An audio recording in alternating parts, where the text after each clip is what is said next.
Thank you for joining me today. So I have the pleasure of meeting with a young entrepreneur and a professional hairstylist here in town who was interested in providing some of her free time to address some of the questions that I've been receiving from students. And I would just love to say that I'm excited to hear how many of my kids are engaged in what's known as an entrepreneurial venture. So during this time of crisis, many are starting to look at ways that they can offer services or help, or in many cases, products to support many of the needs that have arisen since we've all been forced to stay at home. And in many cases, when we travel, we're now required to wear masks. And I've heard quite a few students have explored options of designing their own masks and manufacturing them, so producing them, and then selling those same masks online or through different platforms, sometimes door to door. I just thought it was really neat and exciting to hear how entrepreneurial these kids are being. And so I thought to myself, well, in just a moment, you're going to meet Elizabeth Gamez. She's a professional stylist and, like many of you, a young entrepreneur. She was kind enough to provide her free time to address some questions that I have and some questions that I've heard students have. So I invite you to listen carefully as she engages with us, because really this is a conversation, so to speak, and provide some really interesting insights. All right, thank you again. I hope you enjoy. My name is Elizabeth Gamez. And professionally, what is it you do? I am a licensed barber and cosmetologist. So lots of licensing, I'm assuming? Yes, lots of licensing and a lot of schooling. I have a lot of kids who are really interested in starting their own business. And the first thing they ask me was, what do I need to do to start my own business? And then the question I ask them is, what do you have to offer someone to provide them a service? That's very important. I've been doing hair for about 10 years now. The main important part, I believe, in this is communication. So if you have good communication and you're really good, or even if you're not really good, but you're starting out and you have a good personality to go with what you're offering, that goes a long way.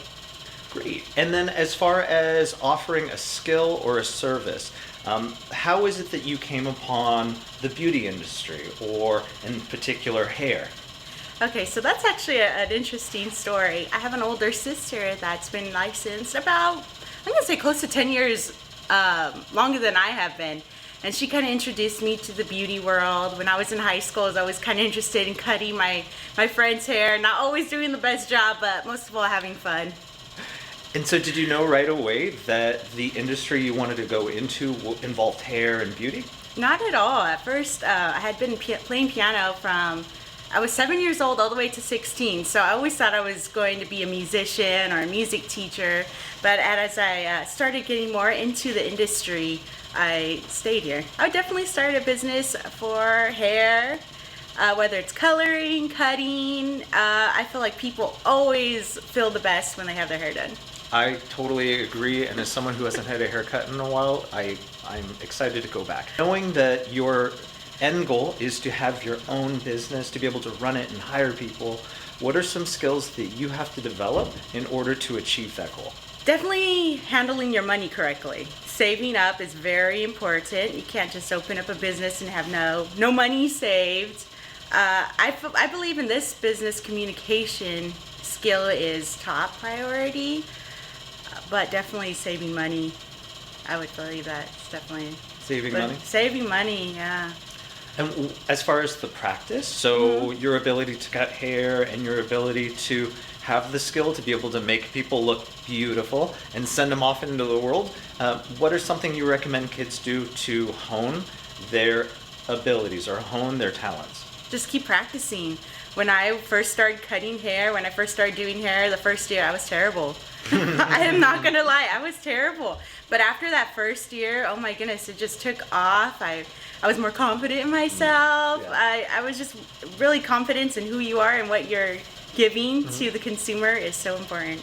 Perfect. So practice, and if it's a little bit of a struggle at the beginning, how did you push through those struggles? I have a dad and a younger brother that I always practiced on, and it might be different with your business, but for me, I always cut their hair a little bit longer and then just kind of put in more haircuts into one until I kind of finally got something going that I liked.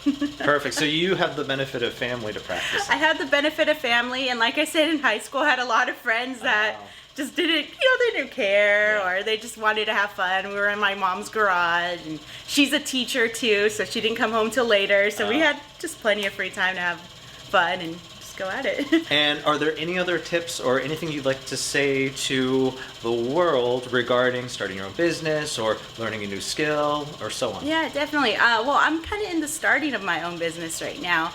I'm an independent contractor, so I might not have my own exact building, but I do have my own station. And it's just so much fun to have control of what you want to do.